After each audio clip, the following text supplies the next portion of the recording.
Hello, this is a BCVRS update. We have some information regarding two groups who met with the CRTC, the Canadian Association of the Deaf and the BCVRS. CAD, or Frank Foligno, met with the CRTC. That was on the 23rd of January. And the BCVRS committee, that would have been Nigel Howard and Lisa Kellett-Anderson, met on the 31st of January. When I got the information back from both of those meetings, I found it very interesting because the information was different. So I'd like you to watch their reports, and then I'm going to add my perspective on my take on what I thought of that outcome or those meetings.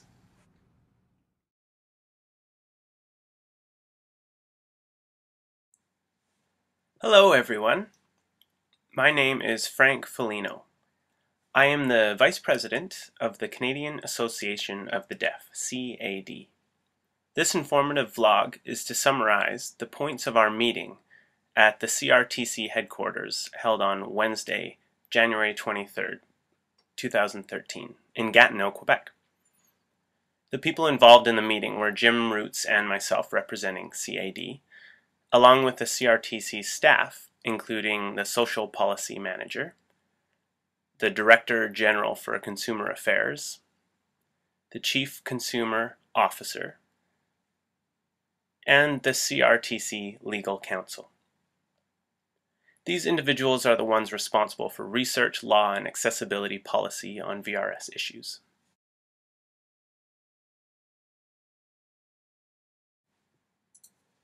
The CRTC was very cognizant of the Awareness Day held across Canada. We gathered to reflect on our gratitude to the CRTC for the accessibility accomplishments during the last 40 years, including closed captioning, TTY, 911 TTY, and IP text relay. The CRTC are very appreciative of the gratitude we've shown them, and at the same time strongly acknowledge that deaf people want VRS, a national VRS service, no question.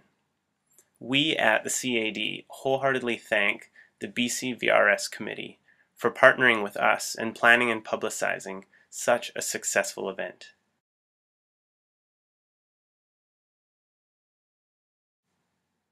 As many of you know, back in July of 2012, after the one-year VRS trial, Bell and TELUS submitted their individual reports, each containing 8 questions, to the CRTC.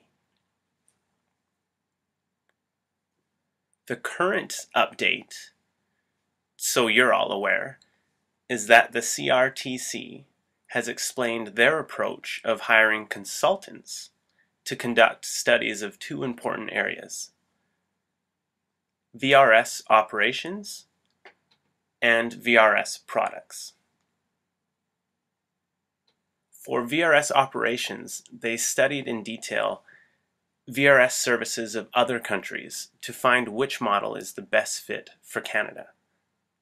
For example, they looked at Australia's service, which provides VRS 24/7 with only 10 interpreters and a budget of only several $100,000. The question is whether or not that model will work well in Canada. Secondly, they studied the global context on market availability and using VRS products to be provided within operations, and which model best suits a bilingual national VRS service in Canada. The consultant's report, focusing on funding concerns, bilingualism, and interpreter availability, has been submitted to the CRTC staff and will be published on their website very soon, within the next few weeks. We will let you know when it has been posted.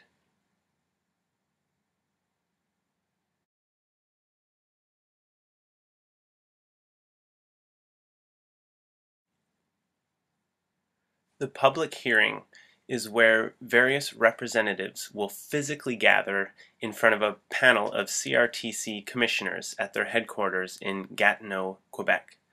The representatives would be CAD advocates, the BCVRS committee, various advocacy organizations, government lawyers and representatives, industry representatives, telecommunications service providers, and a variety of others to express their position and perspectives on VRS issues, whether they are for or against providing the service.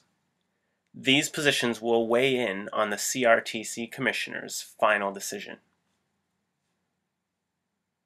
On the contrary, the public proceeding is not a physical presence, but is being conducted online, where the CRTC will gather submitted information through a consultation process. That's the difference between the two.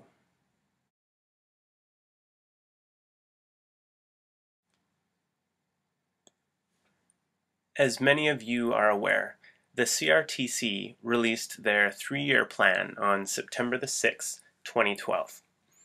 It's a very concise outline containing general objectives of their planned activities for the next 3 years. We approached the CRTC with the concern that the sections related to VRS were rather ambiguous. The CRTC informed us that there will be an updated version of the 3-year plan published to their website in April 2013 as an expanded version of the 3-year plan published in September 2012. This updated version of the 3-year plan will determine if the CRTC expects to provide an outcome for VRS issues here in Canada.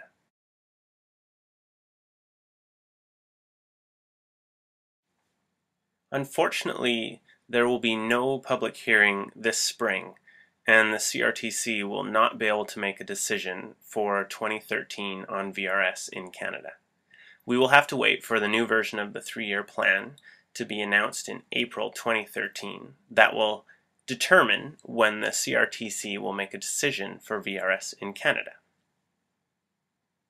However, the good news is that CRTC staff responsible for law, research, and policy on accessibility issues are now ready to submit all ground framework, including the Bell and Telus reports, the 2 consultants' reports, as well as other information, to the CRTC commissioners, who will review these documents before making a final decision in the next step.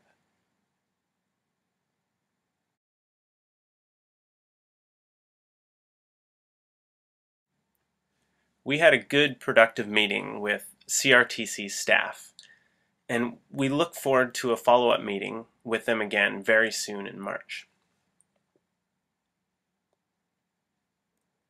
Also, we strongly encourage all of you to continue our work in getting VRS in Canada, such as writing letters to your federal members of parliament, signing petitions, and writing the CRTC provincial commissioners.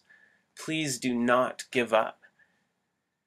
It is so important for the CAD to collaborate with groups like the BCVRS committee, provincial VRS committees, as well as all of you as individuals to work together for our common goal, to bring video relay services to Canada in official sign languages, ASL and LSQ, and official spoken languages, English and French. That is our key common goal. The CAD will produce 2 more vlogs, one to provide a more detailed and comprehensive description of 911 access, and the other vlog to describe our anticipated action plan. The CAD still continues to meet with various people and groups such as social justice organizations, CRTC commissioners and staff, federal members of parliament, and many other parties to establish VRS services. However, CAD cannot do this advocacy alone. With everyone lobbying members of parliament and advocating for the cause, we will be able to make VRS a reality. If you have any further questions, please do not hesitate to contact me anytime. Thank you. First of all, I'd like to clarify, when Frank Foligno met with the representatives from the CRTC. Those representatives were not the commissioner, but they were the assistants to the commissioner. They didn't come with a whole lot of information. They really were passing along information. They were not able to answer the questions in great detail, and so Frank received some information but limited. However, Nigel Howard and Lisa Anderson Kellett came back with a great deal more information as they met with the commissioner, who works quite closely and is very familiar with the VRS issues. So the information that they gleaned was much more in depth. So let's watch what they have to say. Hi there, my name is Nigel. My role with BCVRS is to liaise between the CRTC and the BCVRS committee. I pass information back and forth between these two committees. That's right. And I'm Lisa Anderson. I'm the communication officer responsible for disseminating information to both the public and the deaf community. That's great, wonderful. So the two of us met with the CRTC in downtown Vancouver on January 31st. We met with Stephen Simpson,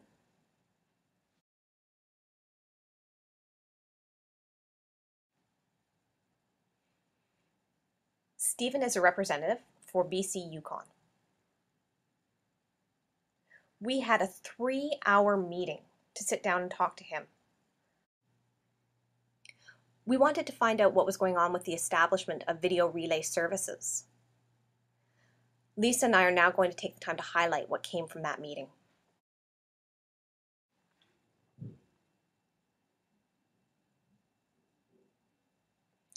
The CRTC is well aware of the deaf community's desires and needs for video relay services. Currently, there are 3 groups that the CRTC has to look over: private companies such as Shaw and Rogers, the federal government, and the lawmakers. Currently, the chairperson for the CRTC is trying to be people-focused, looking at their needs for communication services. In the past, they have been focused on big business, but now they are going and looking towards the people. There's a 3-year plan that we have to follow through all the steps. As each process is successful, the services could come to fruition. The CRTC is an independent organization. They regulate, supervise, and promote broadcasting and telecommunications, and that's right across Canada. They are the organization that reports back to the government what's happening with television and radio services. The CRTC reports back to 2 groups: the Ministry of Industry and the Ministry of Canadian Heritage.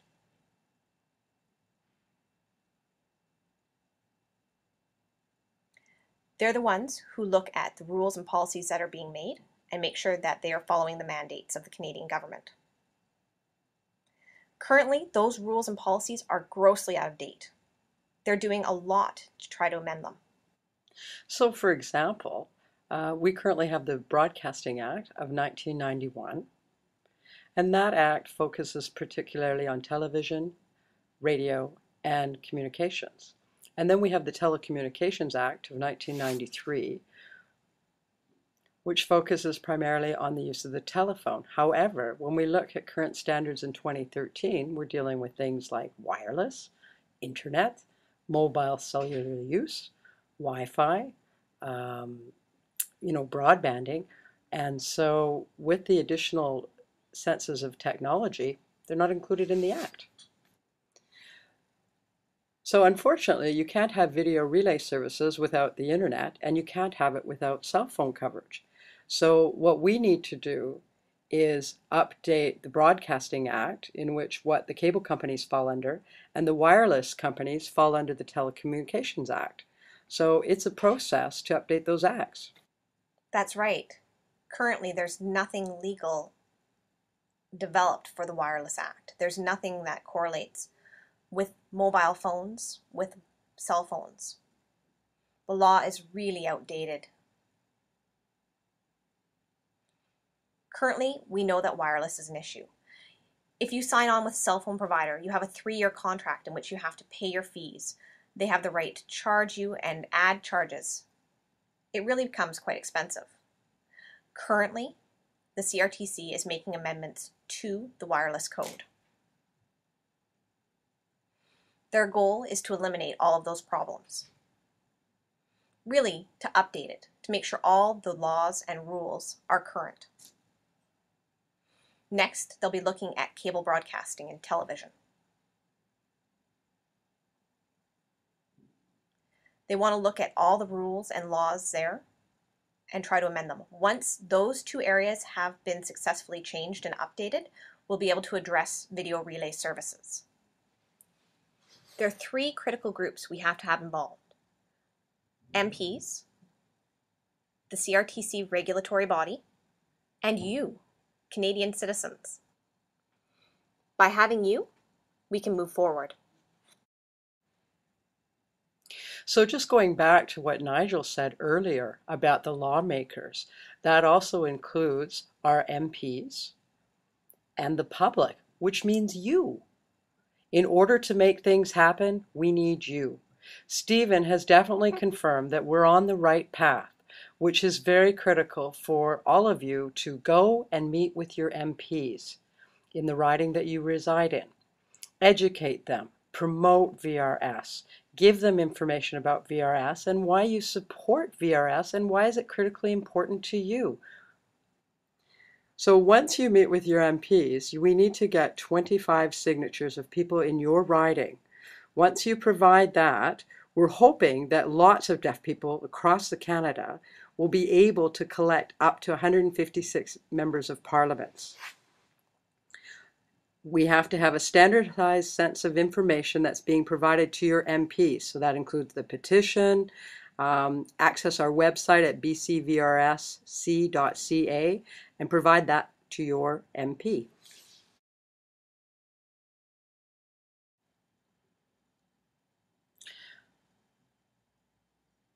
So I'm just going to explain a little bit about the process of how the CRTC works with the public. So for example, if people provide written submissions or comments or letters, whether it's online, the CRTC takes a long time to respond. It's quite a process. So for example, there may be proceedings that have a phase 1. When we talked about the wireless code, last year they had phase 1 and now is the second rounds of comments for roundtable discussions. They provide the information to the public to see what they think about that. I think you might have also seen a word online that's called the NOC, the Notice of Consultation. That's where you apply to actually make comments and rationale as to why you would like to appear. And so there's a record of application showing that you appeared in the meeting or orientation. So within that process, for written submissions, it's really important that there's also time standards conducted. So a session may last anywhere from 30 days to 60 or possibly 90 days before there's even a consultation that's proposed. That includes participation of comments, feedback. So for example, with our recent petition to the CRTC and all the comments that were recited, that's put on file for review during the consultation meetings. The next step will be for the CRTC to compile and analyze all the data collected, whether there was feedback put on Twitter, whether there was online comments. They will make a decision on which is the right path and which session that our agenda will go to.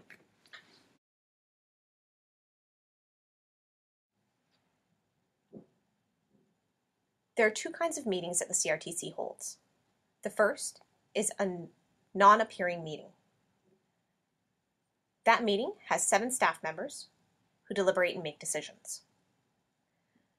That meeting is a private meeting and is not open to the public. The second type of meeting is an appearing meeting, where Canadian citizens can come in and address their issues. So, at the first meeting, it's private. The second meeting is a public meeting where anybody can attend. The hearing can last from anywhere in length of 1 day to 1 week to 1 month. The CRTC staff document everything that happens in that meeting and takes it back. There are approximately 20 to 30 CRTC employees involved in that meeting. They take the time to document everything that happens and organize all that information. The information comes from Canadian citizens. Really, the process of organizing and amalgamating all the information does take some time. BCVRS strongly encourages you to watch the proceedings that are about to happen, what the process is for the CRTC to set up the next regulatory bodies. We want you to pay attention to what's happening with the wireless code issues that are happening right now. Pay attention to what's going on, what they're doing, and how they're mandating everything. Once the wireless code proceeding is done, they're going to be working on the internet and television proceedings. Pay attention to what they're doing with that as well. If you're involved in those processes, it will help you understand what we need to do to establish video relay services in BC. This is critical.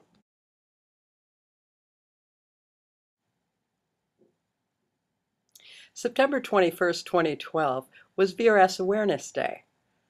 The CRTC was proud to report that they heard our voice, that we wanted a national VRS service in Canada. That's right.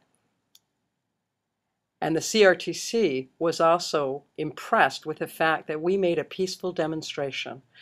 Many organizations in the public are not so polite, but we were. And that means that we don't need to have another gathering. However, we're still here to work in collaboration with all of you. They did notice that at first the deaf community seemed a little bit divided. The CRTC reported back to us saying that it was very important that we come together with the common goal of having video relay services. That's right. Stephen was also very good at reporting to us about the Ministry of Heritage and the Ministry of Industry. When we spoke to him, we asked him who we needed to talk to. He said that it was important for us to send off letters to both ministries. They need to know that Canadian citizens want video relay services. The other question we took back to him was about the Office of Disabilities. We said that there was one that was supposed to be set up, and he was shocked that nothing had happened. At this point, he said he was going to look into it and let us know what was going on for the Deaf Act. Yeah, exactly, because the BCVRS committee really feels that it would be really important to have somebody internal who could really clarify some of the VRS issues, the impact for the community. That's right. Regardless of what it is, if you're deaf or if there's another disability that's going on, that Disability Access Office is supposed to be mandated through the CRTC, and it's supposed to be a direct line of communication for us to make things a little bit easier. That's right. We are planning on meeting every 3 months with Stephen, just to get updates, to find out what's going on, to network, to talk, to give each other feedbacks and provide perspective on what's going on. Also to find out the appropriate approaches and steps we need to be taking. Yeah, and Stephen was willing to answer the questions that we provided, so I look forward to meeting with him the next time. Yes, me too. I really do look forward to it. So we will take questions back to him. If you have any concerns, we'd be happy to do that. As well as we find out more information, we will be posting more vlogs.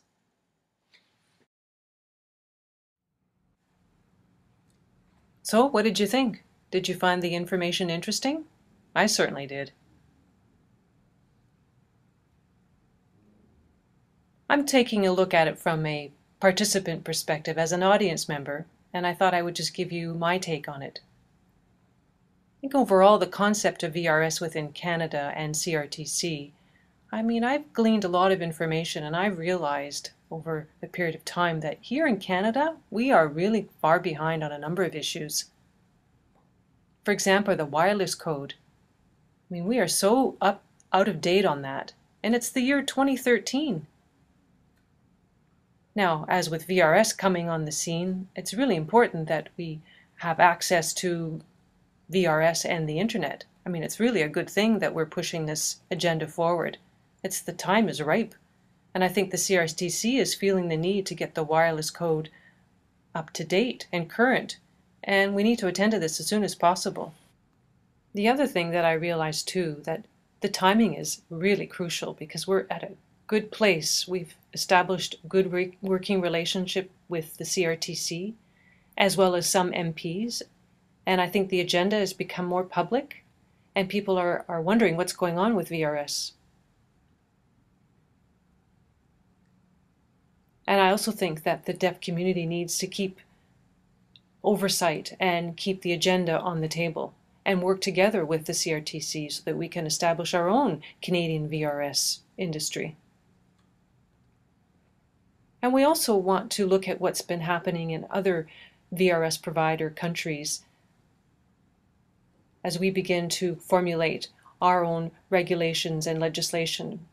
We want to be able to not repeat the mistakes, but to come up with a better format. And I know I'm repeating myself, but I need to say it again. The BCVRS, and me personally, I think I really want to encourage all of us across Canada, provincially, to establish our own VRS committees. As it stands now, we have a VRS committee in BC, and then Alberta, and then Ontario. And that's really 3 provinces representing 13 provinces across the country. And 3 provinces can't do all the work. It's just not feasible. And I also believe that the government is interested in seeing a unified voice where we're all working together rather than breaking off into separate groups. I think the work can be much more efficient if we work together. So as far as establishing a VRS in your own province, it's feasible. You can do it. Speak to your CRTC commissioner in your province. Sit down with that person as a new committee and start building a relationship with that individual. If you have any questions or need clarification, by all means, please contact us at the email address below.